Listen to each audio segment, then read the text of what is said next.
This is Savage Fincast, episode 43, Dimension X Double Feature. Chicago. A criminal mastermind called Overlord held our city in his terrifying grip. Ordinary cops were losing the battle against Overlord's super freaks and mutants. Then, a miracle happened. When I found him, he had no memory of his past. I helped him find an identity and a life. Now we have a fighting chance. Now we have the dragon.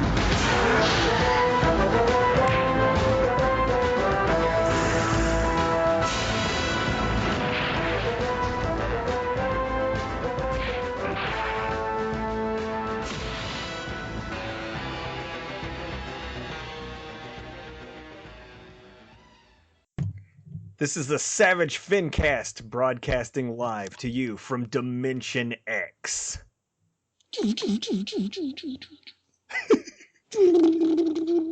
I'm so putting that in the actual show. This is, for the first time in a long time, your Savage Fincast host, Raven Perez. And this is Nick Justus joining Raven Perez. I have to give a big shout out to my homies Jim Purcell, Craig Olson. Much apologies. They are not going to be joining us. They are both... I escaped from Dimension X. I'm pretty sure they've been sucked into a Savage World scenario. Ooh. Where, yeah, I'm pretty sure they killed a kid and then next thing they know, yeah, Taco Bell is KFC. And prison sex. Yeah.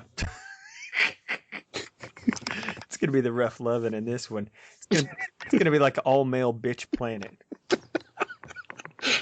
I want to be the one to do that. Bring equality to comics, finally. No, we got an awesome... This is going to be a very interesting show, Nick. Yes, sir. We're going to do a very special kind of a Fincast, which is an extremely appropriate for this arc kind of a scenario. I just got back from Dimension X. What a treat. We have a two-issue Fincast, two-issue story arc combo Fincast. Yes. It's an all-Dimension X episode. Issues 207 and 208. More bang for your buck. I mean, Yes. I don't know how much you frequent the ladies of the night, Nick, but I like bang for my buck. Ladies of the night. Are you Dracula? I am now.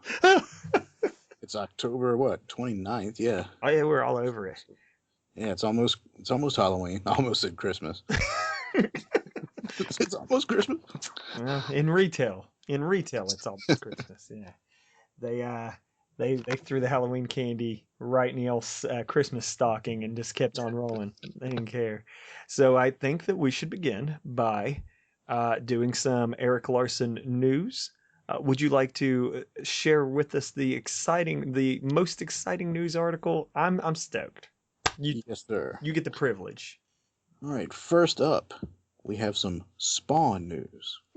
Starting with issue 258 of Spawn, Erik and Todd McFarlane are collaborating, starting with the Satan War saga. It's slated to run roughly 4 or 5 issues, Erik has stated. The cooperative run will continue for an undetermined amount of issues beyond that arc. Previews of the work have been showing up on him, that's Erik and Todd's Twitter and Facebook feeds. So check their feeds out on Facebook and Twitter for some preview art. They've posted some pencils. Erik has posted pencils, inks. And today, later on in the day, I actually saw a preview color page, which was just popping. I love it. Everything I've seen so far. This looks really exciting. Yes.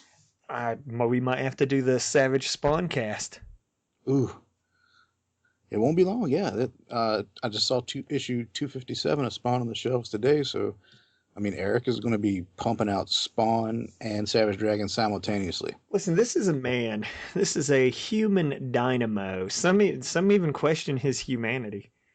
But he must not sleep a lot. He I don't know what he does to get as much done as he does. You've seen how he draws with his hands. I can only assume he has similar foot technique, like simultaneous, like a dual drawing. But like to do 2 books, But I mean, for he's always been a speed machine. Like this Yeah, 207 and 208, we're doing this combo Fincast because the man can yeah.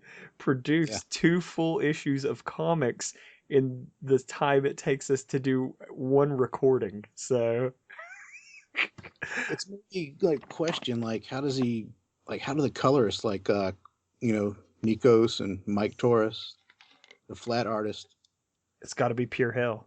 It's and Chris is lettering it again. He's been lettering Savage Dragon for quite some time, so and they do other stuff, I'm sure. So No, they don't get to. They don't get to. They just, I mean, I can't imagine there's a lot of, like I said, like they're just constantly, these issues just came out like back to back, and he's working on Spawn, and he went to that convention in New York, and it's just like, what the hell? Like, what yeah, is even going on? And I really like the look on Spawn's artwork, what he's doing. I actually backed up because the minute that I was like, "What, Erik on Spawn?" Everybody's like, "Didn't you read 199?" no, So I jumped back. I didn't read it. It was completely off my radar. really, you missed that entirely. I missed 199. I'm just haven't read Spawn since the 90s. Are you a Spawn man? Not since I'm not sure when McFarlane like left the regular art tours, I just stopped following it. No one messes with my homie John Leguizamo. Right. You just don't do it. You don't do it, Spawn. I'm sorry, you messed up. So yeah, I I had did 199. I did pick that up just because Erik was on art. So it's a yeah, lot different. 199 was a collaboration where it's funny because like you could see Eric's influence, but Todd still really brought like yeah, more yeah. McFarlane inks, and there were pages that didn't look like Hmm. Larsen helped at all. But then the stuff that we've been seeing for the Savage Satan Wars, what the fuck, for this for the Satan Wars saga. Yeah, the stuff we've been seeing is very Larson, and it's amazing how minimal Todd is actually doing his stuff over top of it. Like it's really like, and it's got a great look. I think Erik said though in some post I've read though that that's subject to change. Like you never know. Like um, he might ink a few panels here and there, and Todd might like take inks and like run away with it. You never know what you're going to get. So The collaboration is worth mentioning. It seems really interesting the way that they're doing this because they're kind of doing sort of the Marvel method yeah, where they basically just they're pitch hit like loosey mm, goosey ideas, and the other guy will go crazy, and then yep. yeah, it sounds really interesting. I think it's going to make for a awesome dynamic kind of thing. I mean, hell, what can I say? I'm excited for Spawn for the first time since he dissed my homie Leguizamo. Who did exactly? I mean, Spawn. oh, okay, okay, Leguizamo was Violator in the movie, right? right, right, yeah. Just can't mess with the pest. Can't do it. Can't do it, man. So he's gonna. So like in a way this like makes up for the fact for me personally that Image United never saw completion. This is like I agree. I like to see these founding fathers. Well, hey, I mean, let's just be straight. These are the two active founding fathers. right, So it's like both their books are going, and it's they like have no problem. They've never had a problem with productivity. right. So it's awesome to see them out there. Like I wish it would like awaken the other guy, the other seven. Awaken the seven. Get them going. Bring them in. Has the Kirkman finished the script yet? We don't need to, we can move forward. Like Yeah. I don't know. I'm excited to see the collaboration for the exact same reason. I like to see these dudes like working their uh, comic magic together. It's cool and it's nice. And I think the look is awesome. It's interesting. Like I guess Eric's doing like pencils, but then like McFarlane's doing digital inks over top of it. Yeah. So it's really awesome. It's a crazy meeting of the worlds. Like And it would like give an opportunity to a lot of like fanboys in my age bracket that grew up on their books, like when they were both on Amazing Spider-Man and mm-hmm. Spider-Man. Like if they haven't collected Dragon or Spawn or whatever, if they get wind of this, like, hey, these guys are working on something together again. It is. It gives that curiosity to bring people into a shop. And It's been 22 years since Image was formed. And if you think about everything that has changed in 22 years, I mean, there are a wave, an entire generations of, thanks to the movies, fans that have no idea the impact that these two creators left on Spider-Man. I mean, that's huge. Yeah. Venom, everyone knows Venom. Everyone, Spider-Man, the whole I don't know, it's exciting, it's awesome. And I also think I have been ashamed to say I've been a Spawn snob in the past, but I've chilled out big time on that because there's no need to really hate on the book just because it's not my thing. So I've never been into the whole Hell Warrior thing or whatever, but that's just my preference. I don't really dig on that, but it's still ultra commendable. He's got this book, he's been working on it all these years, as much as Savage Dragon. I don't know, it's cool. I really am hoping that fans of Savage Dragon and fans of Spawn can kind of unite and sort of get more into each other's books, because really there's not a ton of crossover there. I mean, to me, I mean, whenever it came up on the forums, people weren't like, "Oh, I was reading Spawn anyway, so this is extra awesome." Everybody was like, "Oh, Spawn, huh? Okay, cool, I'll get that." So it seemed to me, the impression I got anyway, was that this is going to be a chance for there to be, good crossover between Spawn and Savage Dragon fans too. On top of that, here's my John Leguizamo impression from the movie. Uh-oh. I dubbed thee Spawn. There you go. It's pretty good, actually. Pretty good clown. A lot of people don't realize he ate maggots for that role. Yeah, he did it because I forget what it was, but somebody ate something really gross. Somebody he admired ate something super gross for a role. And he was like, they asked him, they're like, "So is that why you ate maggots?" He's like, "Yeah, I figured I could win an award, but I guess not." Yeah, it's okay. It's all good. That's an everyday occurrence in the life of Raven Perez. Eating maggots. What can I say? They're delicious, and in the end, they eat us. I figure I might as well get my kicks in while I can. Come on. Protein. Come on. Protein. Shall we jot along? I'll grab up this other article. Yeah. Nowhere near as much talking to be had. Nevertheless, still a cool bit of information. Savage Dragon Archives, Volume 5, confirmed to be finished, should be printed, and available in the near future. So that's sweet.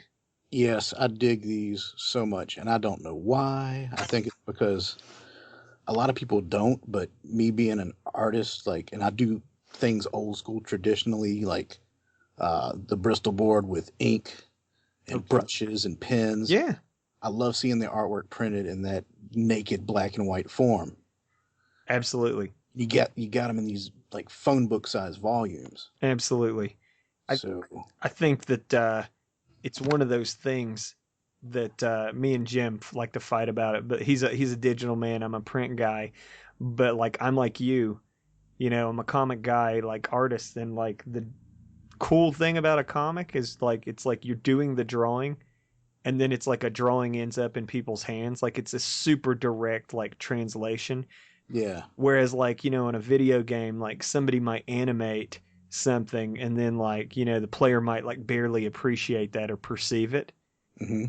Whereas I mean, I drew something, you're practically holding my drawing in your hand when it's printed, and then the archives make it even more of a direct thing. I don't know, it's awesome. I'm down with it. And they're on newsprint, and I just love to huff newsprint comics. I'll go into a comic shop and go through back issues and huff, and they just laugh at me. And they go, "Pants up, Justus." Yeah. You're not getting high on our watch. Feel free to smell that. You just keep your goddamn pants on. Yeah. I don't want... This ain't prison sex. I didn't come in with pants, so hey. So there. People, this might be. I think we're gonna set a FinCast record for mentions of prison sex. Earlier, I like the song by Tool. If anyone wants to check that out, if they've never heard the song "Prison Sex" by Tool. Oh man, no, we're already filling their ears with enough debauchery. Yeah, it's good. Check it out. Let me see here. We're trucking it right along. FINteresting conversation segment. Now, I want to throw a real quick addendum to this. I apologize for anybody that has sent us FINteresting conversation topics. We are doing sort of a special situation here where we're picking up and taking care of things in Craig's absence, Craig and Jim's absence. So normally your fan mail and your FINteresting topics would be here, and you would get a chance to, as a listener, send us your topics, and you would get a chance to be enrolled in the T-shirt contest. Listeners whose conversation topic is chosen, they get the T-shirt I designed, which I finally, proud to say, did get them fulfilled. So everybody's got their shirts. I told you they would be ultra limited. There are only Sexy. 5 in the world. What? That's it? That's it. And there have been more issues of Savage Dragon than 5, but that's just the way the cookie crumbles, baby. So there's only 5 out, and the 2015 design will be retired at the end of this year, and then we're gonna make a 2016 design and just keep it going. But yeah, you will never. It will not be sold, and you can only win it through here. So please send us your FINteresting conversation topics and your fan mail. We appreciate both greatly. Having said that, we got a pretty sweet FINteresting conversation topic provided by my man Justus is Blind. Yes. I'll ask it because I know you got a good one. Oh, I just want to say before you ask me that I saw the shirt. Oh, okay. On the Facebooks, and it is sexy. That's just Will Poe's magic, baby. It wasn't just him. It was the black shirt with the artwork on the front and the back, with the sweet white halo around the art, and just the way you draw the characters, the way you drew Dragon and Dart, I believe. Mm-hmm. Shart. Okay. She's in her shark form. Okay. Got you. But yeah. Thank you. I appreciate that. I was like, man, I can't get one of those. Look, we got November and December, so there's 2 more possible FINcasts to jump in on. So that's why I'm saying, get in there. You never know. And then I'm going to do a little, not like my art's some big amazing prize, but also as an addition, everybody that wins, I do a drawing randomly and send the art to the winner. So there's that little extra thing too. That's cool. We try to do everything we can to make it special. You are our favorite people in the world, FINcast listeners. Yeah. So I know a little bit of preemptive knowledge here, but Nick has an awesome answer for this. Their FINteresting topic is, if you could see Erik tackle an existing IP outside of Savage Dragon, what would it be and why? Nick? Well, I always dig the gods when Erik draws his god characters in the Savage Dragon. And being a long-time Masters of the Universe fan since I was, wee high, and I just got the collected edition of the Masters of the Universe mini comics collection by Dark Horse. They just put that out this past week. Okay. It's like a Bible. It's so thick and big and heavy. You can hit somebody with it. And I'm looking at this, and it has old comics drawn by Bruce Timm, Mark Teixeira, and a slew of others. There's some Robert Kirkman writing of his old stories in there. I always forget that was a thing. Yeah, so I mean, and like I said, I love the way Erik does his versions of the gods, his Thor and Heracles and everything. So I'm like, I want to see Erik go out, and if he had to do an existing property outside of Dragon, Masters of the Universe, that I sci-fi superhero god mashup. That would be awesome. That would be awesome. And it is one of those things that I think translates really well because it's just everybody's all like Bruticus Maximus Yes. in He-Man. Yes. And of course the babes are all foxy. Yeah, the naked flesh and the costumes and the fur. All the freaks, like that's the thing. Like Skunkor and all that Modulac. Yeah. Merman and Beastman, and just he could just go crazy with that stuff. I think when you said that, we did a little like what are we gonna do? And Nick like spilled the beans before the show. When you said that, I was like, oh, that's a good one. Yeah. What was one of those oversized comics Erik had a hand in a while back? Kung Fu Bible stories? Before that, it was Ooh. either like one of those oversized things. It was before Next that. Issue Project? One of those, yes. Okay. And it was the like Khazar barbarian type character on the cover. Okay. That Erik drew the cover, and I think he may have drawn that segment in the comic as well. Okay. It escapes me now because it's been years ago. It's all good. But the dude was wearing fur trunks and he had blonde hair. Yeah. I mean, it's such a logical like progression, I think, and it's I don't know. I think it would be good, and as a one-off, it'd just be fun. Yeah, that's all I ask. It's just a one-off, but I know Erik probably has no idea who these characters are and could give a rip. I'm positive no interest, but you know what? It'd still be awesome. Yeah. Exactly. I think you made a really good call. Like my answer feels stupid by comparison because like I was just like, oh shit, good job, jerk, you got it perfect. Way to get it perfect, you weenie. But no, it is a match made in heaven. Again, we're not trying to say, oh, what he should do. No, this is just a total fantasy scenario. Like what would be awesome is I think that would be sweet. I mean, I've had weird dreams where like I'm a kid in a store again and I'm at a spinner rack and I see these comics that don't exist type of thing. Like, ooh, this is cool. And I pick it up and look at it. Then I wake up and I'm like, that doesn't exist in the real world. You know what you got to do, man? It'd be different if you weren't talented, but I'm sorry. Now I got to say it. You got to make them. Yeah, that's a pretty cool idea. It's up to you, Jack. It's up to you. It's like when you have a weird nightmare or something and you wake up and you wish you had a pad and paper to write it down.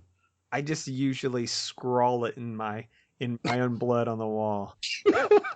If it's a good enough nightmare, there should be plenty of blood just laying around.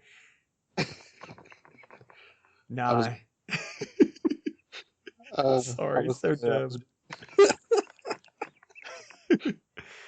That was going to lead into prison sex and me saying something about that, but I'm gonna. Never hold back on the prison sex. Oh God! Never hold back. My answer is dumb, but I have a kind of special logic to it. I would love to see him do a Popeye one-off. Whoa! Yeah, like where he's like ghosting as best as he can what Popeye is drawn like by artists. I would much rather that he just do his Erik Larsen thing in the Popeye universe. And I know that sounds funny, but think about it. I just want you to really think about it. Think about like hamburgers. Yeah, I can totally see it. Like the brawling. Yeah. The you can do make olive oil sexy. Why not, right? Have her look like Smasher or something. Oh man. But it just even like, I just think like the workman sensibility of like Dragon just carry over very well to the old sailor man. Yeah, it would be cool. I could see that. Brack-a-ba-doom. Whoa. Yeah, exactly. Man, yeah, I would definitely buy that. I would read an issue. I say cherish an issue. Oh yeah. Of Savage Dragon flavored Popeye. That's one of those things in that dream spinner rack. Yeah, things that just so That's even more out there than Masters of the Universe. I know it's crazy. I know It's a good crazy. but I just see like the way I also, he renders a good cheeseburger. That's all I'm saying. And I know you're gonna laugh, but when I thought, huh, he's real good at fights and cheeseburgers. Popeye. and forearms. And forearms, massive forearms. You know, can't you just see a giant fist like Popeye fist? Oh man. Double page spread of like Popeye smashing Bluto through some like structure. So that is my challenge to whoever listens to this podcast, to actually ask Erik at a convention, the next convention they see him at, to draw a Popeye for them. The man loves money, you know. I mean, who doesn't? That would be so cool. I would laugh my ass off to see an Erik Popeye commission. It'd be golden. I think it'd be good. Yeah, it's my little contribution to the question. If you get it done, then somebody else has to get it done. Yeah, there's enough. I think if they can kickstart Whale Stapler, then surely we can work together and make this happen. If you don't know what Whale Stapler is, Google that bad boy on Kickstarter. Holy crap. But I'm just saying, we live in a world of magic where anything can happen.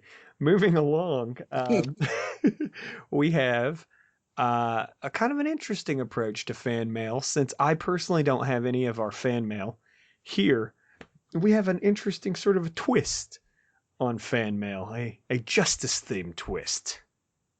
Cool. I think I've had letters randomly here and there since issue 111 or 112, printed in Fanatics. Mm-hmm. And every now and then I miss an issue, and then a letter will be printed that I totally forgot I wrote.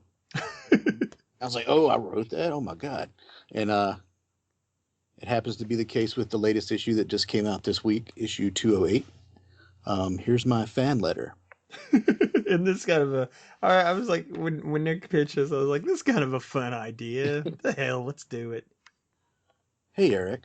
First of all, it was freaking-tastic to get 2 new issues of Savage Dragon in a month. Wasn't expecting that, but I'll always take as many helpings as I can get.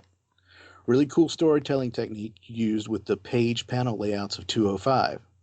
I feel for Angel. I can totally relate. I also admit I used to not be a fan of Maxine, but as time's gone on, she's totally grown on me. You've really fleshed her out over the past few issues, and it's always fun to read her conversations with Malcolm. They really complement one another. Also really looking forward to where you're going with the bunches of dragon babies. You're packing a lot of character development and dialogue in these issues, and I appreciate it. I like 206 even more. 2 nice fights. Mm-hmm. What I really dig is Rex asking Malcolm to return to Dimension X to apprehend Glum. That is going to be so cool. I always like the weirdness of such issues. Very cool mission for Malcolm and Angel to take on before he starts to focus on police work after high school graduation. Here's to seeing Battle Dragon soon. Malcolm's fight dialogue is cracking me up on a consistent basis. Chew on this, sucker. You keep pumping them out, Erik. I'll keep chewing on them. Good times, Nick Justus, Somerville, New Jersey. To which he replied, Erik always gives me like the best 1 or 2 sentence replies to my letters. It's great. Indeed they are. I'm glad Maxine has grown on you. After all the struggles I went through trying to get folks to like Dragon's various loves, it's a welcome change to have readers digging MJ. Love, Erik. Love, love. Erik Larsen. XOXO.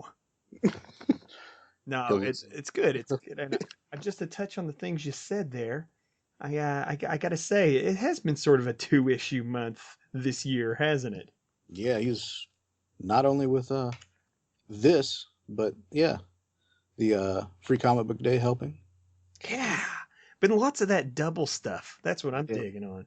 Like Oreos, double stuff. Nah, man, to Maxine, it's funny that you didn't like her.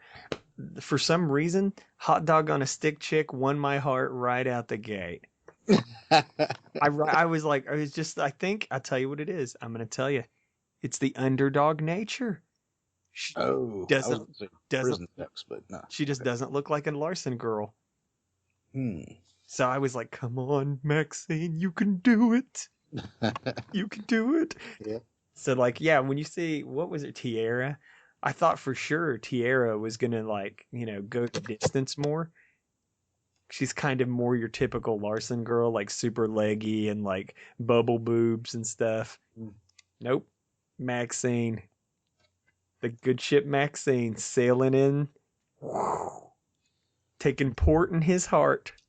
But once we come around to it in conversation in a few minutes, talking about the issue itself, I guess things, after reading it, things are starting to look pretty ominous to me. Like, it's yeah, it's good. It's good. Let me see. Well, geez, I mean, you know what? Hey, there's nothing else on the agenda. Why don't we dig into the old meat and potatoes? meat and taters. Meat and taters. Let's get it down. Mashed taters. We got a double dose of meat and taters, so we gotta chew this one down. We gotta chew this down. You can't finish your dessert unless you finish your meat and taters. Taters. So I gotta say right off the gate, first of all, Dimension X double feature. You got a Glum throwdown. This is a guy. Listen, people are divided on the Glum issue. If you either, where do you stand? I've always been down with Glum. As in, you are pro Glum. You're Pro okay. Glum. Pro Glum. Yes. I'm in the pro Glum camp as well. Like a lot of people, they're ready for him to die. No. Never. Never. And I don't think Erik would do that either. They're like, He had the opportunity to do with these issues, and he didn't. So people want the atrocity, but it's funny because like, just he's an awesome striking visual, the way he's always flat shaded. He's just interesting, as a character because I can't think of many characters that were just treated as a joke and then turned out to be so damn important. right, the way he evolved the character, Yeah. like initially just as like a toy, Total joke. Like just Yeah. like, oh, he had a Looney Tunes. a pet, like a pet. Yeah, it's type it's character. worth reflecting on. They had a Looney Tunes sort of Wile E. Coyote Roadrunner situation where he kept trying to kill Dragon and never could, and Yep. you didn't think anything of it, and then bam, here we are. Then bam, he's banging Angel. This was the shot heard around the world, as it were. Everybody saw this. I knew right away on the first page. I said, no way. Oh, I was like, with all the wham, wham, wham, which, by the way, my hat's off lettering wise. That's absolutely beautiful. The disbursement, the arrangement of the word balloons, the way they trail down beside the sound effects. Yeah, the gradation, the way it's like coming on down, just absolutely awesome. Really sells it. Dude, this was the shot heard around. Like when people saw this, they were like, what the fuck? Oh man, it's a hell of a fight. There's a lot of punching going on. Somebody's really taking a pounding. Yeah. I don't get hit and say, oh God, oh God, oh God, oh Jesus, oh God, oh please. Yeah, I knew immediately. I'm sorry. Yeah, I'm a filthy minded bastard as well. I wonder who. See, it's funny. Until you mentioned that, I didn't even think about people mistaking that as a fight. I think that is like maybe the intention. Like when I first read it, I didn't even flip the page. I said, I'm not going to flip this because my dirty mind wants to say, I think it's something going on or something going on. Yeah, that was so. If you're gullible, it's a hell of a slobber knocker fight going on. But no. Man, somebody's really bumping uglies. So it's awesome though because it's like I know it's funny. It's a funny double page spread, but it's also kind of amazing just all the like gore and like all the dead bodies and. Yeah, you flip the page and they're on top of a body. Look at that. They're on top of the dead bodies. I know, dude. It's so awesome. It just really shows how like far along, and it's funny. I'll just say that like, and again, this shot made the way. made the rounds. And it's, we talked about it before in previous FinCasts. Everybody always likes to focus exclusively on shockers. Mm-hmm. And it's funny because it's like kind of the way that, like, I saw some fan reaction, not, well, what the hell am I saying? Fan reaction. I saw some random comment reactions where people were like, way to go for the shock, Larsen, keep it classy. But like, the thing is like, it's so obvious at this point that these characters are intimate Yeah, that it was, that's been established way back. yeah, it's not really, just to see it wasn't really like, ooh, it was just kind of like, it was like, oh man, it was the pile. I'll tell you what was shocking. It was the pile of bodies. Yeah, I didn't think they'd be, getting it on the battlefield. and I don't know. I guess it's, I'm not gonna say gratuitous, but you go so long in the Savage Dragon without something like this, like a sex scene Mm-hmm. kind of deal, and then bam, like whoa! I didn't expect an issue to start out like that. Wow, it just Now that's what I call a spread. yeah. No, it's awesome, and it's a really great way to establish a tone that, here's these two characters. Well, we'll say two characters, but like, it shows how much original Angel, will say, has fallen from grace so hard. She's a pretty different character. I mean, everybody's like, oh, it's like, no, she's evil. Yeah. Definitely evil as shit. Yes. So, yeah, and so it's funny too, like, just seeing him back into the body, like, just seeing him climb back into the suit and stuff. It's like, it's just, these are good pages. Like, Yeah. she just like kills the lone survivor. But I guess more talking about what's actually going on is like, so they just, been trying to like amass an army so that they can conquer Earth. And they're not having any luck, because pretty much everywhere they go, they run into people that fight back so hard that they wipe them out. Yep. So yeah, they're not having any luck. So they return back to the Glum lair, or his Glum homeworld. And I gotta ask you, Toady, is that a character that we've seen before, to your recollection? Looks very, very familiar. Like this Savage World character from like to me, like from issue in the 70s and 80s. Okay. Just with the eyes. I mean, he's definitely got that kind of a look. I just didn't know Yeah. if we had seen him before. Yeah. I don't know. I just think he looks kind of reminiscent of other characters, perhaps, and we just. I love to see, though. I love that we get a chance to see these guys like in their, like Angel and Glum, like in their villain lair. Like, I mean, it is about as evil as it can get, right? Ooh, wait! Oh, wow! I forgot this, and they're going at it again. Yeah, just In the bed this time. Oh god. she's challenging his virility. Yeah. And me, woman. Look at his little hand. I require restful slumber this evening.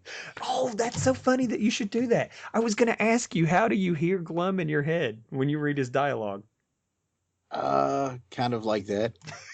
I don't know. I'd never given it much thought. I never do with comics. I just kind of, I don't know. Unless there's been an actual animated cartoon with the character in it, then I tend to hear the voice work of the voice actor that portray the character in a cartoon or something. But in this case, he's got that kind of dramatic, way of speaking. Well, Erik, I believe, said he envisioned him sounding like James Earl Jones, right? Are you serious? Yeah, I'm pretty sure he. Can we change the subject? I tire of hearing about the futility of our efforts. Because I remember I made Erik a Mr. Glum T-shirt. Okay. And I took it to him at like Baltimore Con or Charlotte Con several years ago. Okay. And I may have asked him then, how do you envision him sounding when he speaks? And I think that's what he told me. James Earl Jones. He may have addressed it like in fan mail too, but I'm pretty sure that's what he said.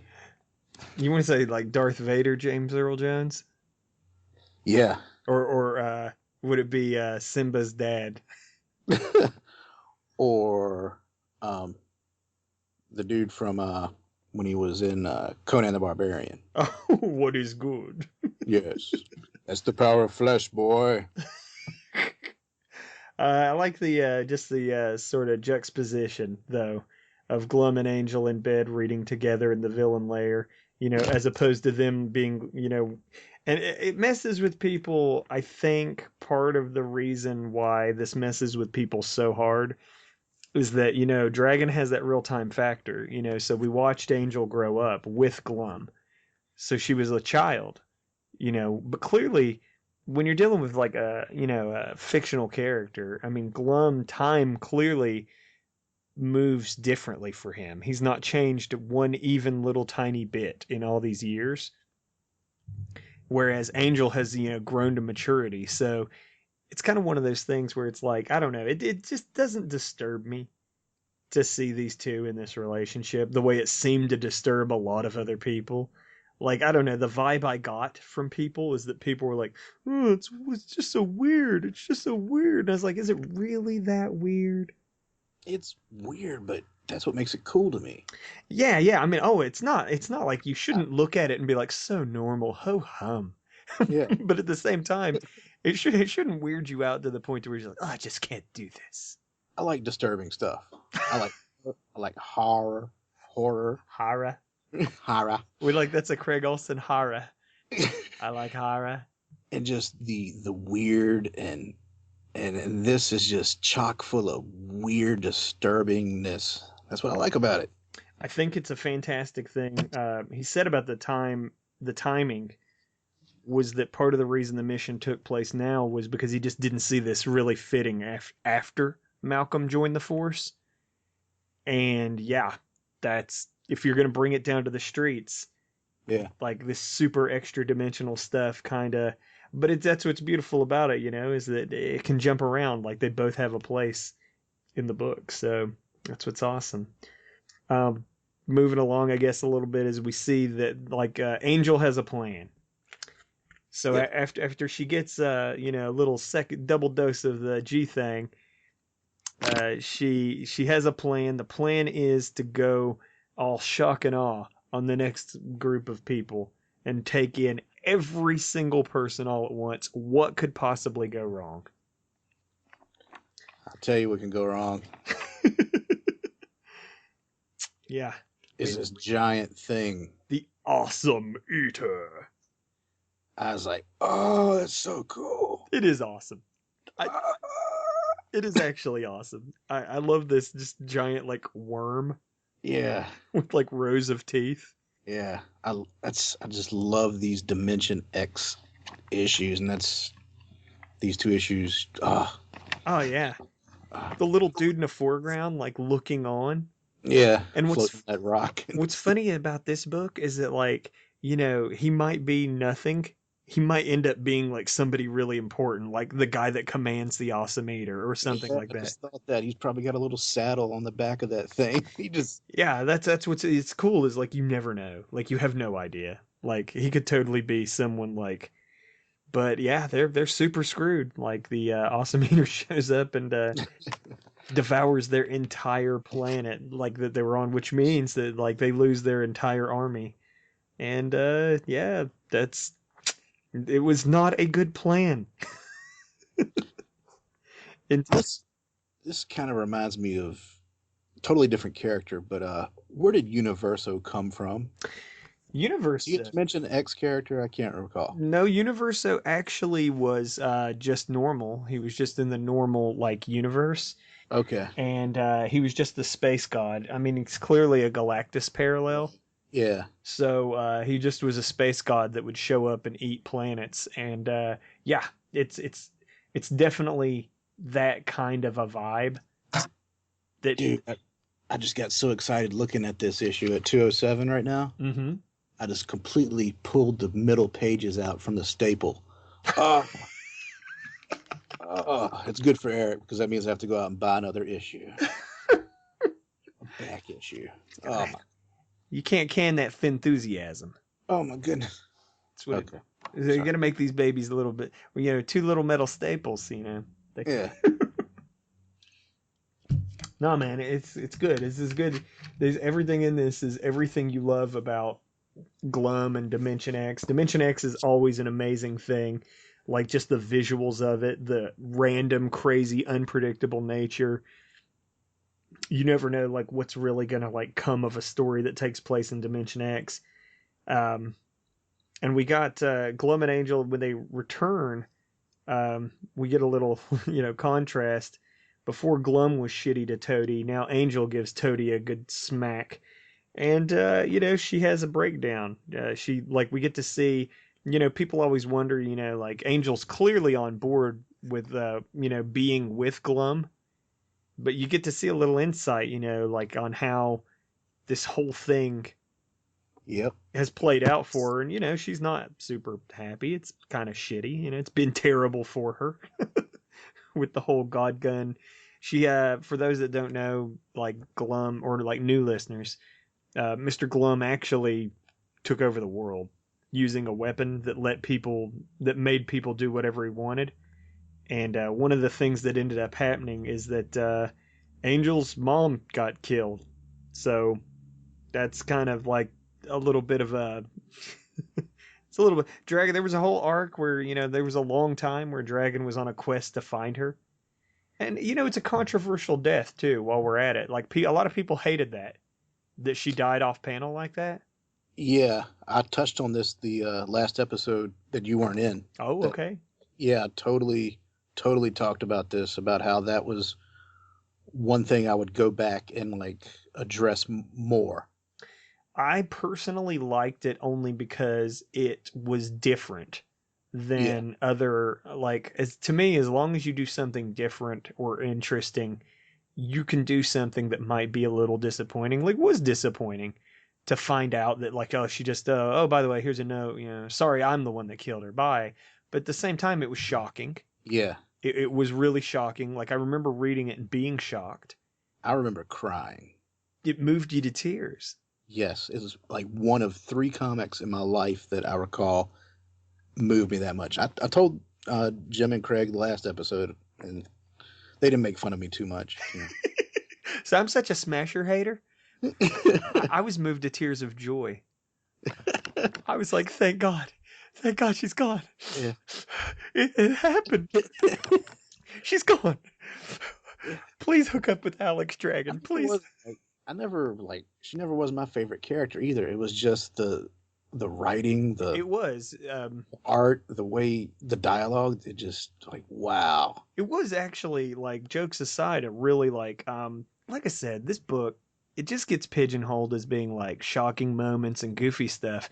But what's so funny is that you get that stuff too. And that was a really, like, for me, like, I've seen the criticism and I understand the criticism that people were like, we wish that we had seen it. I hate when people dumb it down to show, don't tell. Mm-hmm. But I think that it created a powerful moment.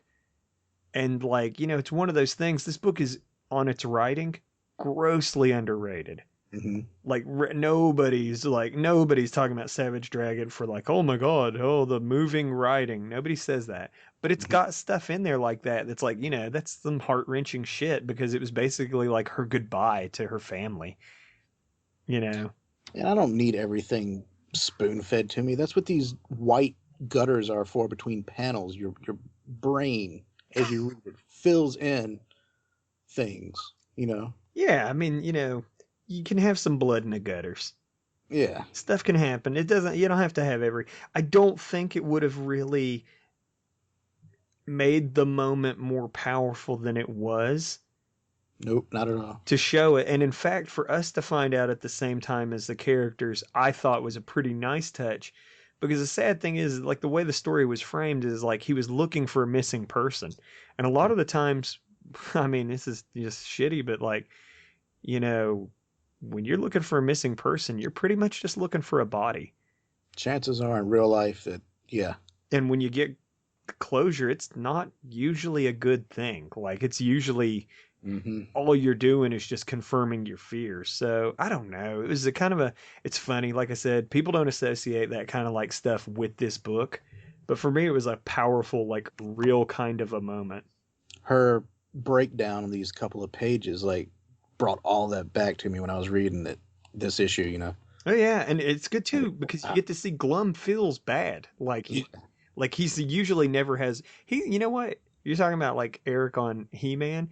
Glum is that cackling villain, you know, like Skeletor, like I want to conquer the world. Like you don't think of those guys as having depth, but this is good. We get to see him have depth. Like he has remorse, not for what he did, but you know, he feels shitty for the fact that the whole your mom's dead thing has always been a thing for her. Yeah, and just because it's her, that's why he, feels anything at all, I suppose. Yeah. It's not like yeah, exactly. For selfish reasons, Yeah, it's not like he cares that he killed Yeah. her, but like, his old lady liked her, so. Sorry you killed your mom. Sorry I made you kill your mom. Will you just get off my sack? Here, let's make love on a pile of bodies. You know what? Somebody always said, were you talking about Glum making love? I saw that thing where it was like, why does Howard the Duck wear pants? Because he's the only duck with a penis. I was like, oh, it makes sense why Glum wears underwear now. Got a little ding-a-ling down there. You don't think of that, but there it is. Oh, man. You don't think of the Glum ding-a-ling, but maybe you should. She was on the double page spread there. Oh, yeah, man. I mean, so, hey. It was on her mind and chest and... No, I'm kidding. I'm sorry, we'll stop this. That's not cool. No, but Glum has kind of an interesting, and I gotta say, when you're talking about things you don't expect, and I wasn't really expecting like the Shyamalan twist with this. I was expecting this to be the framework for just a fight, but here we go. Here's your Shyamalan twist. Yeah. What'd you think when you flipped the page? With the clone Yeah. floating, I was like, oh, whoa, what's going on here? Yeah. Well, you know what? I mean, it's not even just any clone. That's like, isn't that, correct me if I'm wrong, but isn't that like the angel, the current good angel, isn't that her mom? That's the way I read it, yes. It's also the way I read it. Yes. That's So, actually our current good angel's mom. so that is a shocker and a half. I was kind of like, what? I gotta tell you, dude. I'm a Smasher hater. I'm in the anti-Smasher club, and I was like, "Oh no, God, no, why?" No, but it was great just to flip the page and see her floating in the tube. I was like, "What?" So you really I was like, "Man, damn, I wasn't expecting that at all." So good, awesome surprise, and she's intended as a twisted sort of gift.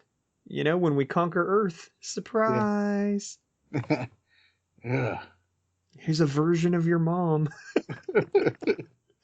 It's like when your parents buy you a pet that looks just like your pet that got hit by a car and hope you don't notice. Oh, that never happened to me, but I can. Ooh. Because you're always like, huh, Fluffy doesn't like his toy.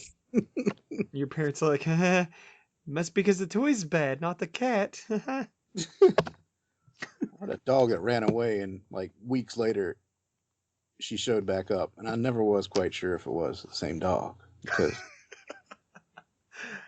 It was just an opportunistic dog. Poochie, was that her name? Poochie, yeah, Poochie. I was a dumb kid named a dog Poochie. I gotta tell you, that's like one of the most cliche dog names I've ever heard. Yeah. Poochie. Poochie. Hey, Poochie. That's like a bad nickname for somebody. somebody with a hernia. Yeah. Hey, Poochie, come here. Oh my God. Yeah, he should have totally played that off. He should have been like, no, it is your mom, bro. It's totally your mom. That's totally your mom in there. What, you thought you saw her die? No. She has a history, I don't know what other word to use other than like gullibility when it comes to Glum. Yeah. So, yeah, he could have. done that, gotten away with it, and she was like, okay, oh yeah, sure. That was a clone you saw die.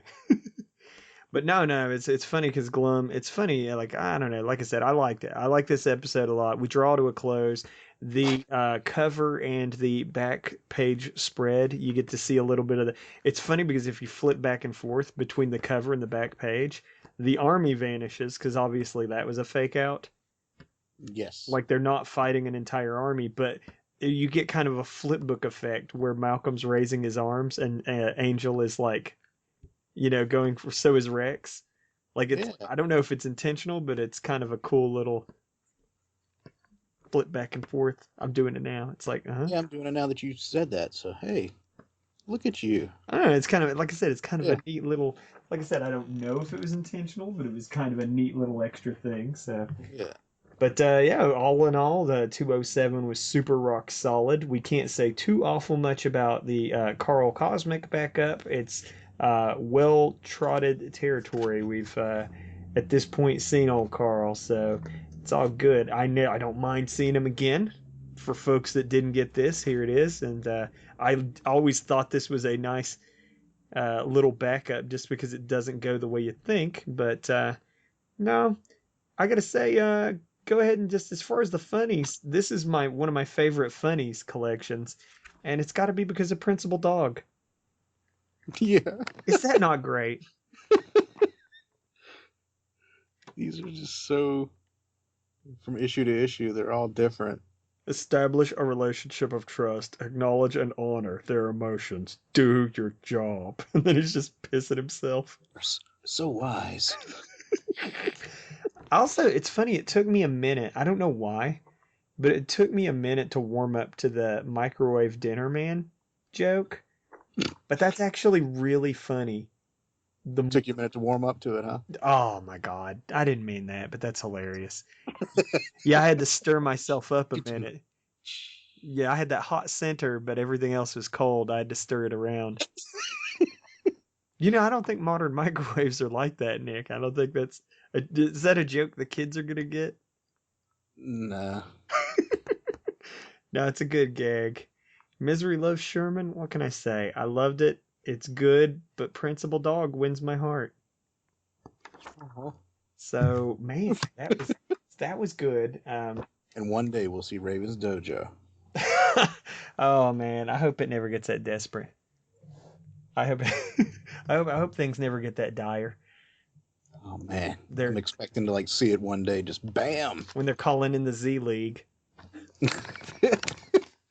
When no one else is around to save the day. Raven's Dojo. One man. So let's go ahead. Oh man, you lucky little listeners, you. Got a double dose of Savage Dragon Fincast action as we continue our Dimension X adventures in Final Battle. Well, I gotta say, first off, super sweet ass cover. Again, just an air of finality to this. I mean, we Dragon fans know that loose plot threads have been getting tied up left and right. So going into this, not everybody's coming out the other side. Nope. And we won't spoil that yet, but I was super jazzed for this, could not wait. Like I said, everybody wants Glum dead. A lot of readers. Would you say it's more or less? Probably more. The way you make it sounds pretty grim. Yeah, I feel like a lot of me, we're the only two that like Glum. yeah, I feel like a lot of people want his ass dead. So, and of course, like I said, story-wise, he's on the hook for millions and millions of lives. So we get a little twin action, good angel versus evil angel. We get, Malcolm fighting Glum, which was never, again, it's awesome because this is somebody even his dad could never really take to task. So it's kind of an interesting setup. Mm-hmm. But you know what? Can I just say, how fantastic is Evil Angel's choice on how to fight Rex? How to deal with Rex and Angel. Yeah. Where she grabs the back of Angel's head, you mean? Yeah, just weaponizes her. Yeah. Just, you're fighting two people? Just use that one motherfucker to hit the other motherfucker. Forward momentum. That's all you gotta do. Headbutts. That's all you gotta do. I tell you, from my professional wrestling days, nothing's quite as effective as a headbutt to the bridge of the nose. What was your wrestling name again? Oh, Luscious Justice. Oh, Luscious Justice. what was your finisher? My finisher? Mm-hmm. The Luscious One. And I guess later in the break. It was like a combination. Like I started with a spine buster, Uh-huh. and it turned into like, once I did the spine buster, it turned into like a figure four leg lock. So Right. nobody knew what to think of it. I remember your merchandise. It was all like porta potties and adult diapers. It was crazy. And a lot of feathers and diamonds. Rhinestone. Rhinestone encrusted porta potties. Yes. Fantastic. That was your bracket, the elderly and the recently born. The soon to die and the recently born. Wasn't that your market? Get them on the way in and the way out. That's what Justice says. I missed my calling. Oh, man. I love this fight. Of course, Savage Dragon has always had super amazing fights. So this one is completely satisfying. Again, I gotta agree with Glum. What in the hell were they thinking coming to Dimension X? Like, I know that they were, but like 3 people, like what were they thinking? Like, it's lucky, they're lucky that the Awesome Eater ate like the entire army, because it'd have been a total suicide mission otherwise. Yeah. I guess they thought like, hey, we're strong enough. We have enough superpower. Just saying, how damn cocky. Yeah. How cocky. You're big cocky. The fantastic use of I love, Erik had established that lightning powers were, you could consider them not a quick fix. This is a fantastic way to handle that. I love when he went to shock the armor. I really didn't think this was going to happen. Ooh, yeah. Thanks for the recharge, retard. Got any more bright ideas? Remember, he's James Earl Jones. Every time I voice him, he's got a different voice. Panel. Thanks for the recharge, retard. Never consistent. But this is an awesome fight. I love that move where Malcolm launches Glum off of him. Yeah. Ready for the big finish celery spawn? Yeah, I didn't quite. Celery spawn. I read that a couple of times. Like, am I missing something? What does that mean? Yeah, me too. I was like, celery spawn? I guess it's just a crack on being green, I guess. And then he says, say cheese. Instead of saying green skin or... Celery spawn. Well, I get the alliteration of both things starting with a S sound. Ready, ready for the big finish, celery spawn. But it's like, say cheese. You can put cheese on celery and it's delicious, but... And I get he's saying say cheese because he's about to flash him with the hand, but I don't know, it just hit my ear. I was like, celery spawn, what? You milksop. But yeah, the whole time we got Angel pounding away, evil Angel pounding away on good Angel and Rex simultaneously. One too many blows to the head, and hey, what can we say? She was warned. Flip the page, and whoa. Holy shit. Yeah. It's a hell of a way to go. Right in half. The legs. Like a blood spatter and ink spatter, and to drive the point home that, hey. Awesome. So awesome. She's been sliced and diced right down the middle. Ain't no coming back from that. Nah. Good thing that, good Angel was out of the way, right? Darth Maul went out like that. And I told people, I'm like, look, he's dead. He was cut in half and fell down the shaft. Same thing happened to Evil Angel right here. In my fanfic, her top half crawled away and she survived. Frakachaks. Yeah, there ain't no coming back from the old Frakachak. And that's a rare sound effect. You don't see the Frakachak very often. You don't get well, I mean, it's kind of like, see, that's what I'm saying is like when you read this, it's like, okay, let's run under the assumption that she's original angel. It's a hell of a thing we just witnessed. Yeah. A lot of books don't grease a character, and I don't know why, but I wasn't expecting either of the angels to go down. I thought it was going to be like Glum. I thought Glum was going to be the one. I'm not. We won't spoil the end of the issue. Obviously, if you're listening, you've read. But I'm just saying, like, I don't know why, but like this angel death, I was like, oh shit. Yeah, I didn't expect any deaths, actually. I went into it like they'll get apprehended, and that'll be that. Really, you thought it was going to be a clean capture? Yeah, I thought Erik was going to play it safe and be like, clean capture, detain them, get them, take them back to Earth, and everybody goes to jail. But that just wasn't the case. Good Lord, hell no. Not after the Frakachak. No, we got the old Frakachak half off discount. So yeah, and of course, that sends Glum into the berserker rage, and rightly so. We get to see, and this is the thing. If you have question, yeah, she did a lot of evil, shitty things, but here we see evil angel with her last breath try to do a good thing.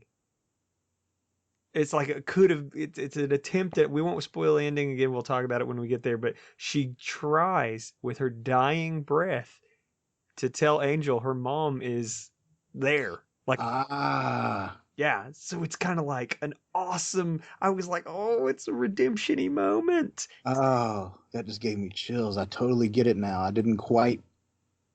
I read it too quick. Dude, you're talking to a guy who thought that lasers were water. So Yeah. it's okay. Or who thought that.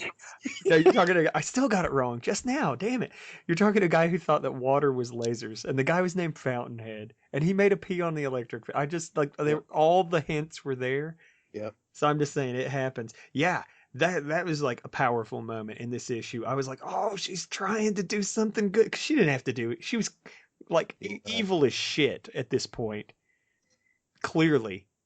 And here she is trying with her dying breath to do. I was like, oh, it did give me chills. I was like, oh, it's a good moment. Now, here's a little flashback for you. We have kind of seen just how important Angel is to Glum. At the end of the Emperor Kerr arc, we got to see what happens to Glum when he loses Angel. Because if you remember, Kerr killed Angel and sent Glum into the Berserker Rage. So, we know just how much. Like, he loses his cool. Like, obviously. Yep. Malcolm's lucky his little ass didn't get killed.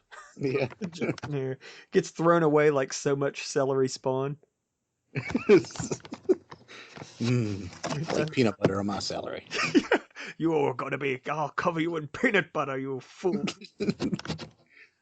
Right down the middle. You'll stuff you with peanut butter. Stay out of this pump. He killed my girl. I'll frack you and smear peanut butter on your middle. No, yeah, he hardcore like hurls Malcolm away like garbage, and Rex, this poor bastard just didn't have a hope in this fight. I guess I thought he was a little bit tougher than he is, but crack a bachoom, he is nothing. But isn't he more like? Couldn't he have just downloaded his essence into his machinery back at the lair? Well, Rex is a guy, is the thing. I don't think he's like RoboCop, like a brain in there. But the thing is with Rex Dexter is that like he's been an interesting character because he changes forms like crazy. But I think the thing is he's not a robot. Like he's not like nothing. Like I'm pretty sure that like if it's his brain or whatever, I mean he's in that damn suit. Like for him to die, it's not a matter of just getting his because I don't see any. I see no blood, no nothing other than like metallic fragments. He gets his arm yanked off, but there's no indication of life form in there.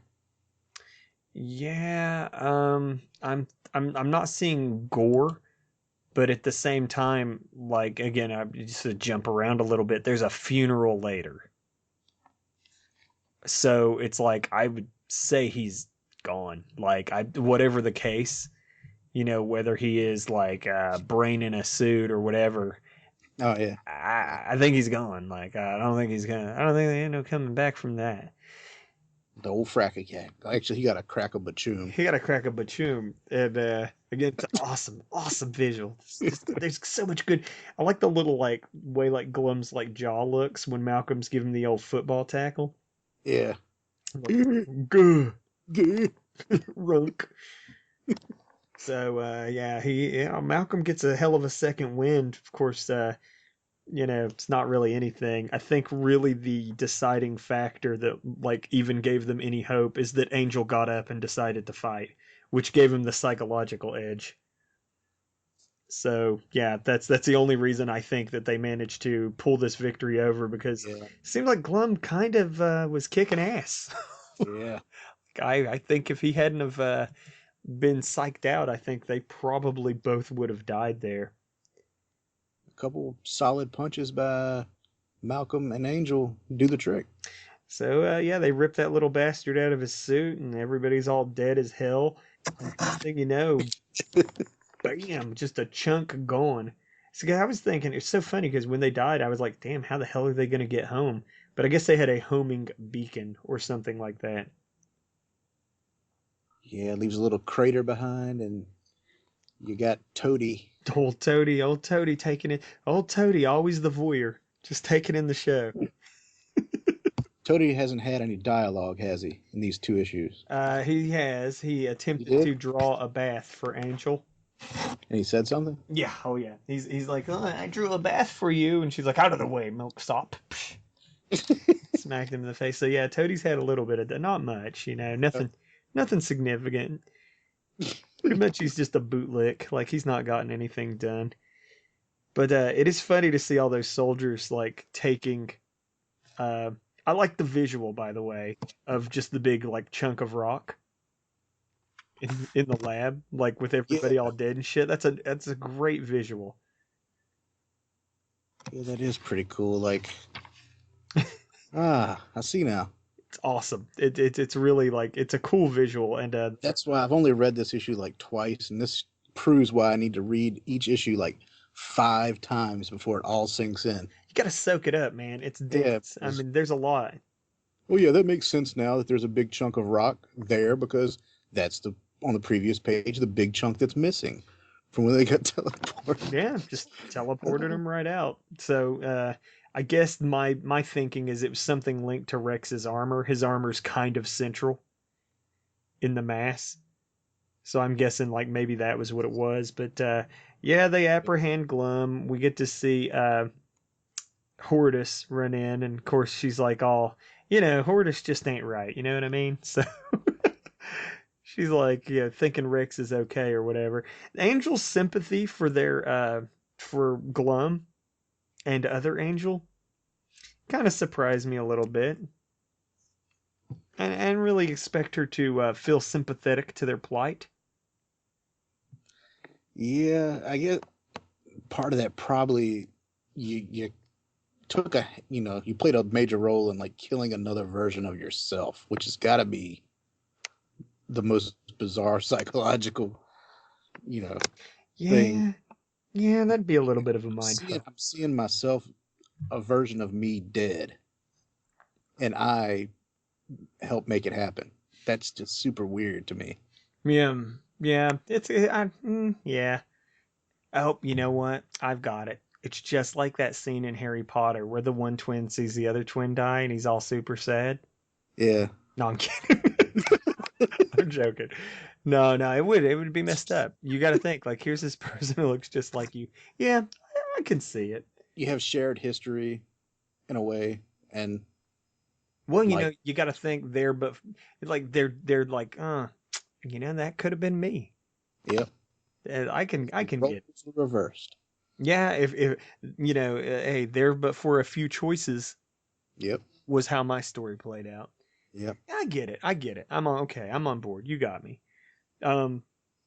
here we flip to my favorite character, Maxine, back in the house. I gotta say, here's a funny twist. I don't know why I didn't even think of this, but now, like you said, things looking ominous. Yeah, this is like, I'm like, ah. Frozen Major, and dude, I'm super scared for our girl. You know, I'm Team Maxine all the way. So, Team Maxine. it's got me sweating. That's all I'm saying. I'm just sweating. Because Rex was supposed to find a way to make sure that the chosen one baby she's got inside her doesn't destroy her, as is their history. So now he's dead. Now they don't know. There was no solutions. Rex was their best hope.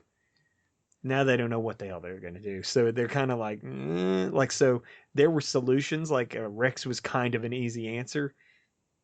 Now we have no idea what the hell is going to happen. I like what Malcolm touches on. He says, like, I guess we could try talking to Lorella again. I see like a blood transfusion. Oh, You know, to enable Maxine like to have the super strength to tolerate the birth, you know. don't people explode when they get the juice? Hey. You know- Team Maxine. Team Maxine. So it's one of those things. I got to tell you, think as hard as I can. I don't see an easy answer. So it's really like super like Maxine's pregnancy actually in my mind went from Rex is probably the fix to like now I have no idea what the hell's going to happen. So super curious what I don't know, and it's funny, I'm going to say that like Rex Dexter is another like super long-lived character. Yeah. And yet losing him, I was like, screw him. But then I was like, oh shit, what about Maxine? No. So yeah, it's funny. Of course, again, tugging at the old heartstrings. Horde is sleeping on the grave. Good lord. Yeah, it was really sad. Good. That almost made me cry. It was tough.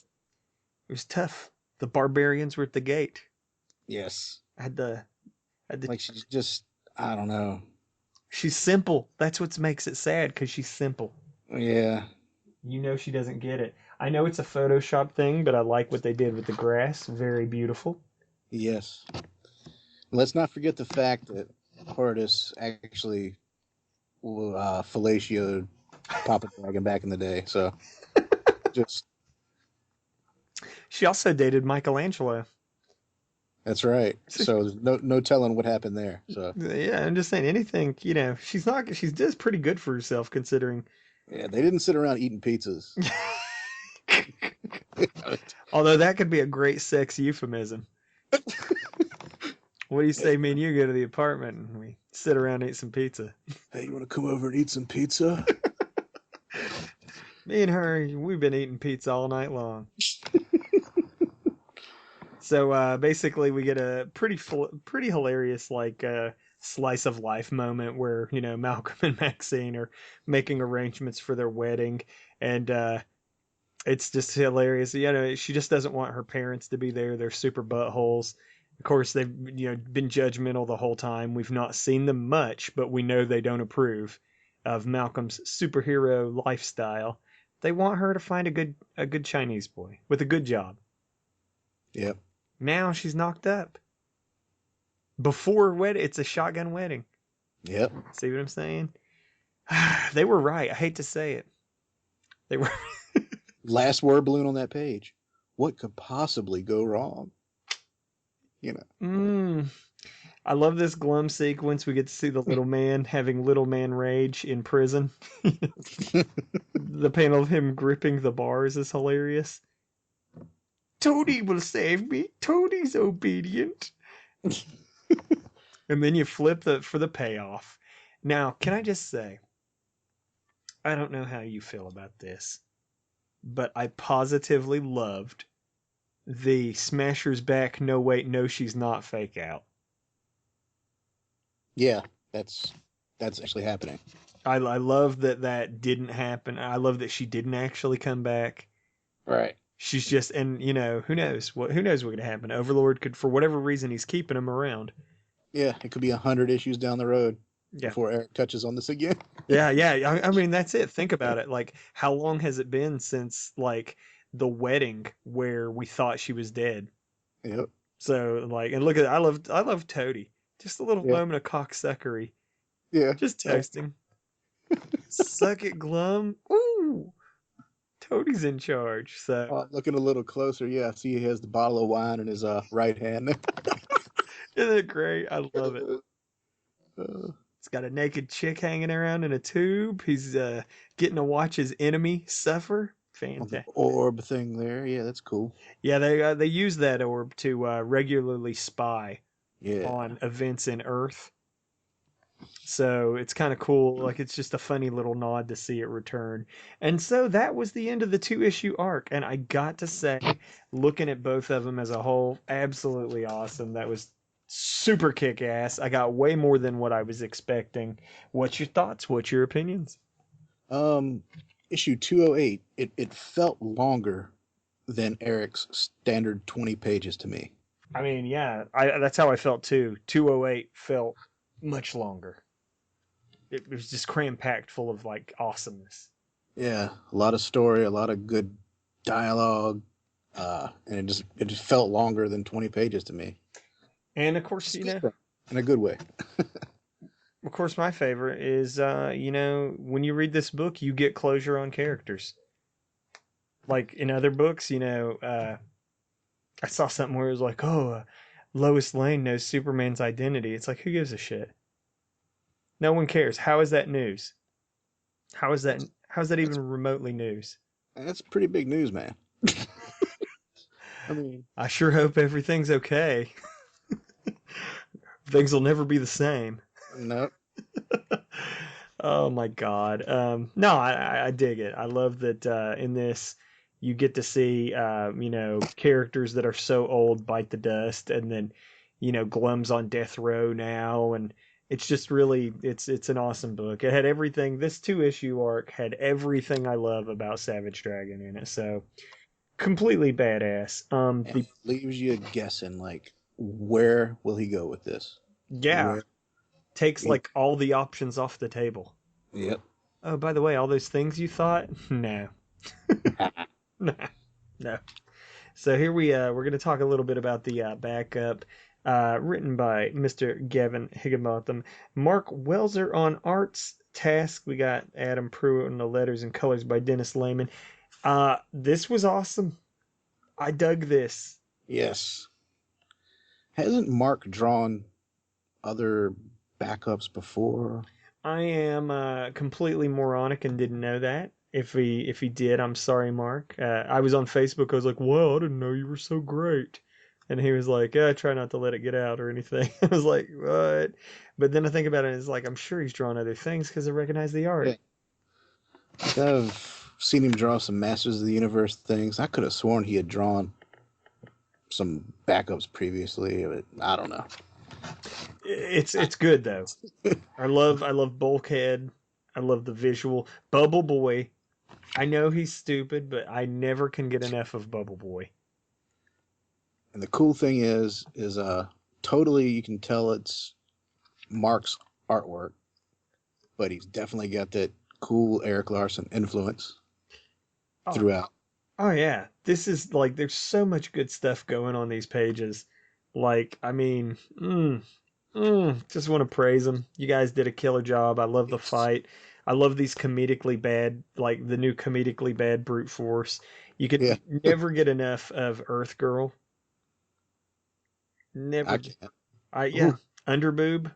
Yeah, it's that might be one of my favorite things in the world. Costume choice of the year. Yeah. It's practical. It's the practicality that I like. Ooh, look at that last page. First panel, last page. It's like a... Oh, yeah. Yeah. Underboob upshot. So there you have it. Yeah, there you go. It's pull no punches. They know what people like. But it's funny if you think about it. It's like the whole team basically took care of this guy without, max damage. Like in the very first page, he's getting taken out, and then you read the entire thing, and like they basically are the ones that stop the bad guy, and then he comes from the woods. Things went exactly as planned. Well done. I was just like, that's good. That's funny. But then for them to turn around and say that their very next opponent's going to be Dart. Guess we won't see these guys too much longer. Oh, and then Bubble Boy rematerializing. Fantastic. I'm just saying. It's good, a lot of good stuff. Oh, what's going on? We don't want Bubble Boy. Take a hike. No, it's good. That was absolutely awesome. One of my favorite of the Gavin backups so far. Yes. I definitely see the man improving his craft, getting tighter and tighter with his narratives and all that good stuff. So, With the limited amount of pages to do so, that's oh yeah, 6 pages, and that's a challenge to get like a one and done like plus thing in 6 pages. with like so much fighting. Yeah. Like what the hell? Like yeah. So actually, really, really good. Yeah, good. Lots of praise there. And of course, we close out with funnies. I'm gonna give the Raven Award to the Oscar Awards job interview. Yep. Mm. Is that not gold? Uh, That's solid gold. I'm definitely interested in this job. We'll see about that. And then just the awkward Yeah, panels. Oh, it's good. It's good. And then we got a sweet pinup on the back. A big hand coming at you action. Frakachak, you know what we love.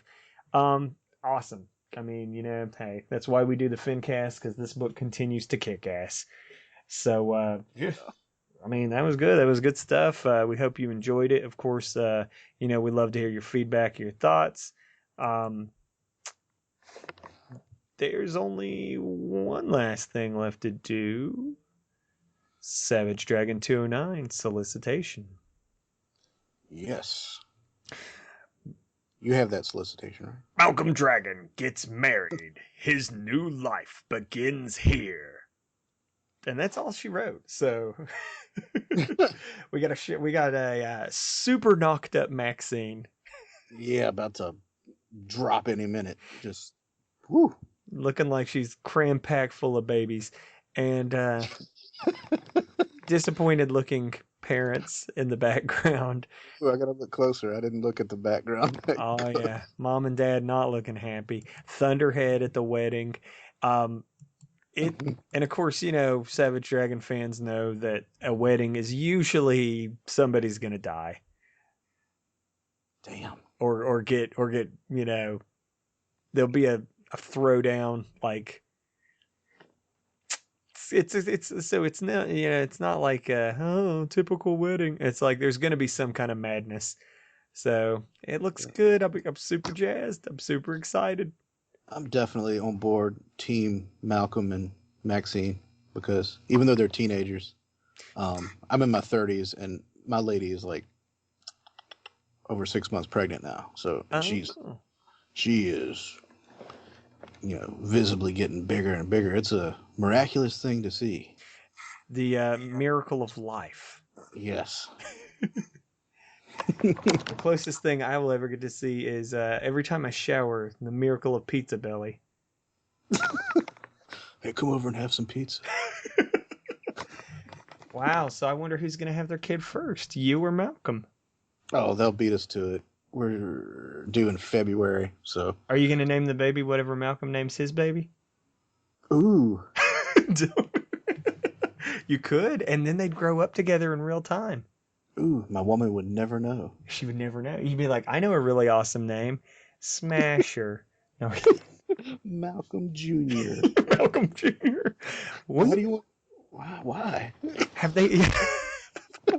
Why Malcolm Jr.? I don't get it. It's just a real good name. Shut up. Shut up about it. It's a great name. It came to me. One of my comic book dreams. It was my grandpa's name. Yeah. That's a ticket. No, it's good. I'm excited. It's funny. It is funny because you think about it. It's like Erik said, like Malcolm has grown up in real time, like comparable to his own sons. Yep. So it's funny. Think about it. Your child is going to grow up to be like in real time with the next star of the book. Yeah. Ooh, interesting. Yep. Interesting. Meanwhile, doomed loners like me continue to drift timelessly throughout the ages. Oh, come on, man. Come on, Dimension X for you.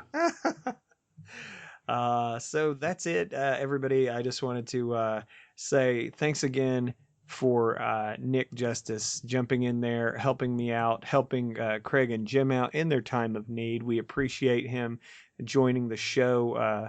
Please, Nick, always come back when you can. Definitely. Thanks for having me once again.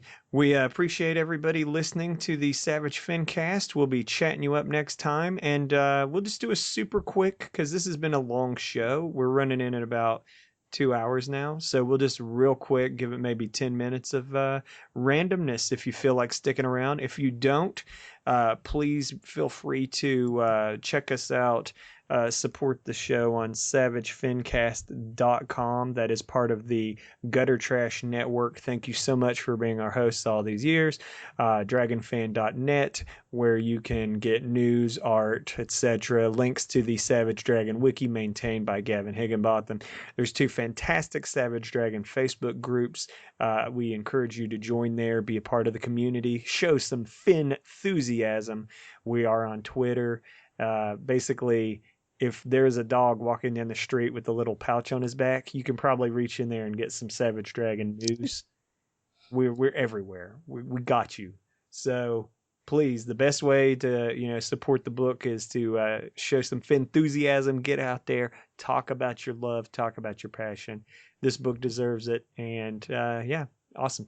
We'll get into some randomness now. Nick, do you? I understand you got a little project cooking here. You want to talk about it? A couple things on the stove eyes or in the oven. Oh, let's see. First thing, let's see. Over the past couple of months, I've been doing what I like to call the Nick Justus Does New Jersey tour. Okay, I've been seeing you've been making comic shops like. You're in comic shops more than Star Wars T-shirts. Yes. You're everywhere.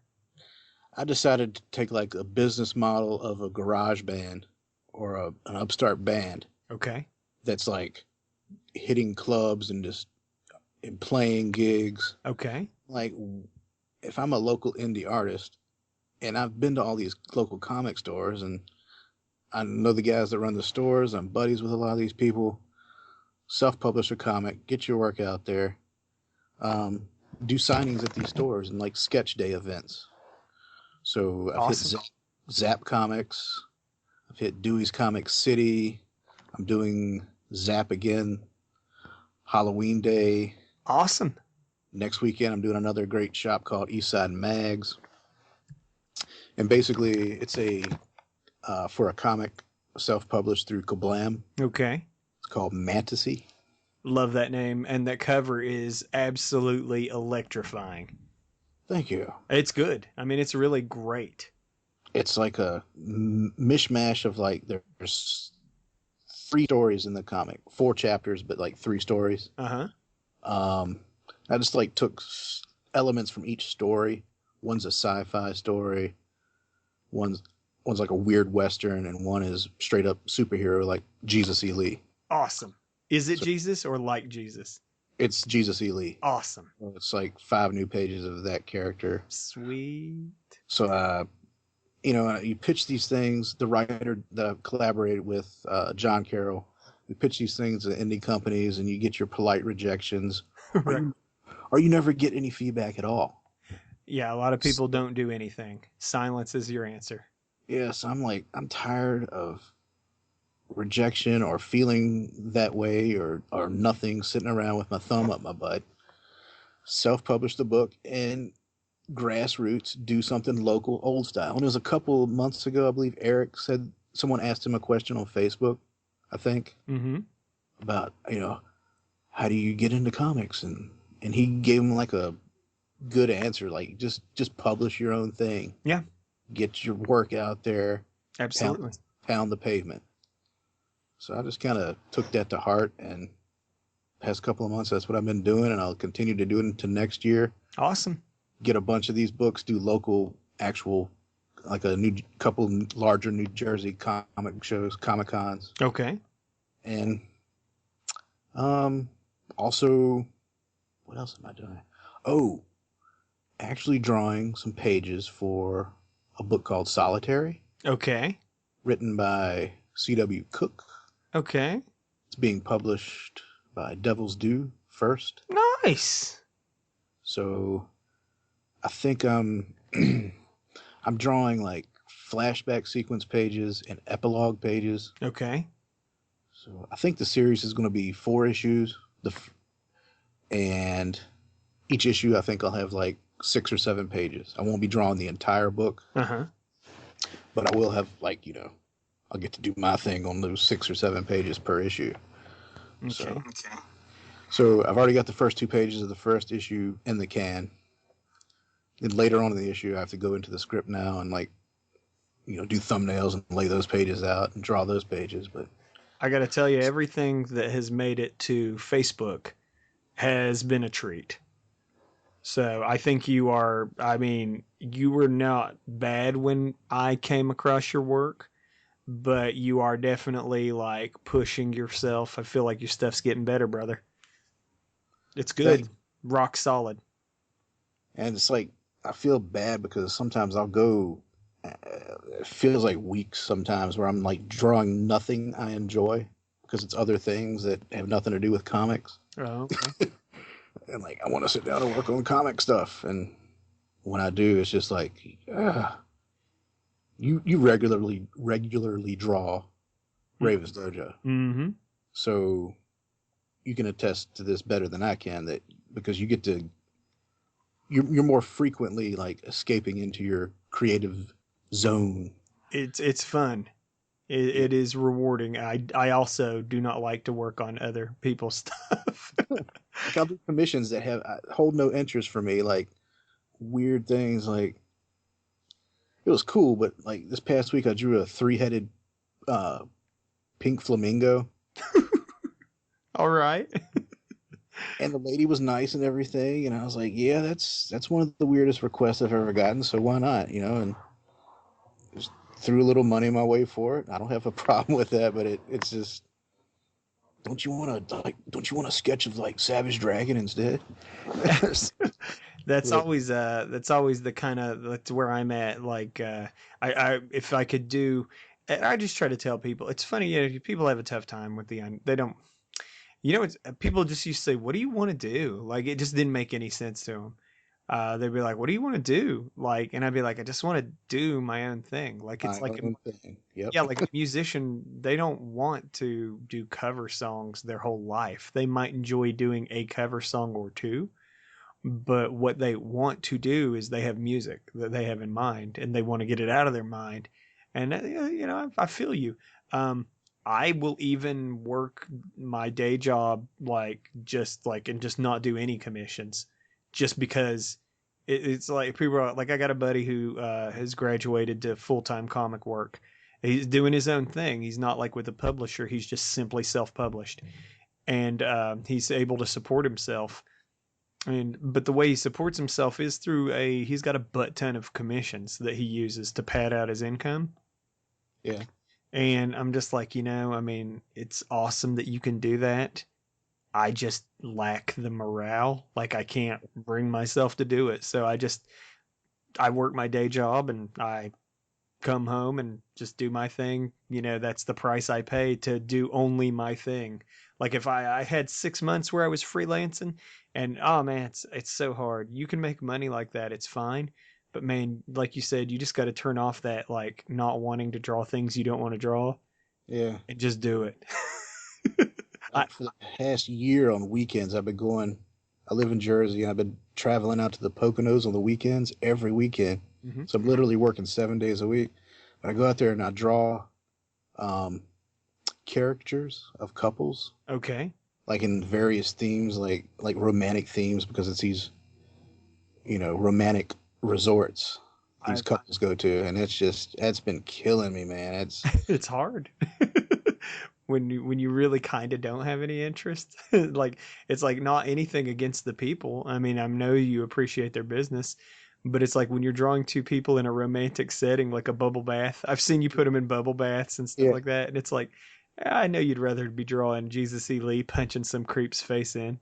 Yeah, so you try to get talk people into like one superhero themes. Like, don't you want to be drawn as Batman and Catwoman, or And there are fun couples that you know that do go along with that idea or are creative, but I plan on hopefully finding more frequent comic work to where I won't have to do that every blessed weekend, because it's always one bad apple, one couple that can spoil the mood for you for the whole weekend if you're doing it for the whole weekend. Oof, yeah. They're like, that doesn't look like me. Or Oh, yeah. I did character, or not characters, but like rendering people. yeah, And it is, yeah. You don't know when you're going to draw something and somebody's going to be like pissed about it. yeah, Yeah, it's not fun. They'll be like, that doesn't look like me. And in your head, you're just like, it looks exactly like exactly you. like you. It doesn't look like your mental image of you, but you are Right. fat. You are a fat person. I drew the fat. And I even toned the fat down. This is your role. This is your this is you 20 pounds lighter and yeah. you're still unhappy. Then I just hope to God there's no reflective surfaces in your house. So I've determined that's another thing, another line of artistic work that I don't know how I've kept it up for as long as I have, because of things like that. It's hard. It's hard. It's different when you're drawing a superhero character or something for somebody that wants it, and they're happy with whatever you do. Mm-hmm. But characters are a different story. That's a totally different beast. They tend to it's either like I drew a kid's character, and the one kid, they were drew like their parents were cheap and they drew them together, and they were like, it was like $20 for one person. Yeah. And I was like, they were like, can't you draw them both on one page? Just draw them small. And I said, yeah, I said, that's not really how it works. I was like, it won't look good if I draw them small. I was like, it's $20 for a single person. I was like, if you want two people, you can pay me another $20.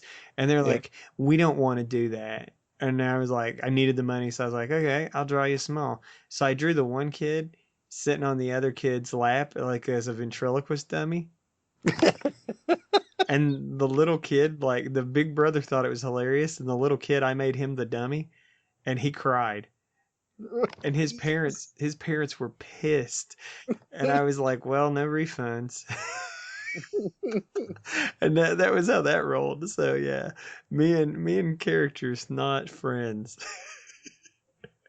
Yeah. It's brutal. If you've never done it and you're an artist and you want to like be raked through the coals, do that for a while, because Oh yeah. it's People wow. people think internet trolls are mean. You have no idea what people will say right to your face. Yeah. Like people will say stuff. They will say the most cold-blooded things.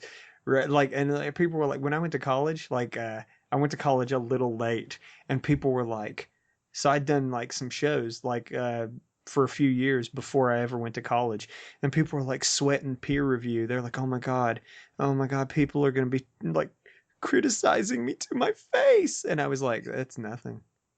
Yep. I guarantee they're not gonna like cuss you out and call you a retard and tell you can't, like tell you your art's horrible and you should quit, and like, yeah, no. It'll be fine. You'll be fine. Well, I wish you the best. I hope that works out for you. I know that that trial is a like I know that what you're being on that grind is really really hard, but hopefully I like I said, I know you got the chops, so I'm sure you will. I'll tell you what, I'll put it this way. When you're on the right book, or when you produce the right work of your own, it'll just, everybody will flip out anyway. So Yeah. it's kind of like with Owen Genie, who is doing a book over at Dark Horse right now called Negative Space. Yes. And are you reading it? I'm not reading it, but I'm familiar with it. I've checked it out. It is awesome. And it's a limited series. I think it's like done in 4 issues or something like that. But I've been, Keen Spot. He was on Keen Spot, a webcomic network, with me. And Owen's art's always been awesome and always been really interesting. But like, he's just really like been pounding the pavement himself, taking all kinds of different jobs, coloring a ton of things. He's a killer colorist. And he's doing the art and color on Negative Space. And it's just like the book is just getting love everywhere he goes. And for due reason. It's like when I read that, it's like he was born to make that book. It is amazing. So fear not. It's all chemistry. When you hit that right chemistry, there's going to be magic. So I got nothing but faith for you. I know you'll do good. You're already doing, already you're doing more than most people. There's an ad for Raven's Dojo in my fantasy comic. So I'm sorry. I'm sorry about that. I don't want to lower the tone. It's low. Don't forget to mention that. Don't forget to mention that you put that in there for Raven. It's lowbrow garbage.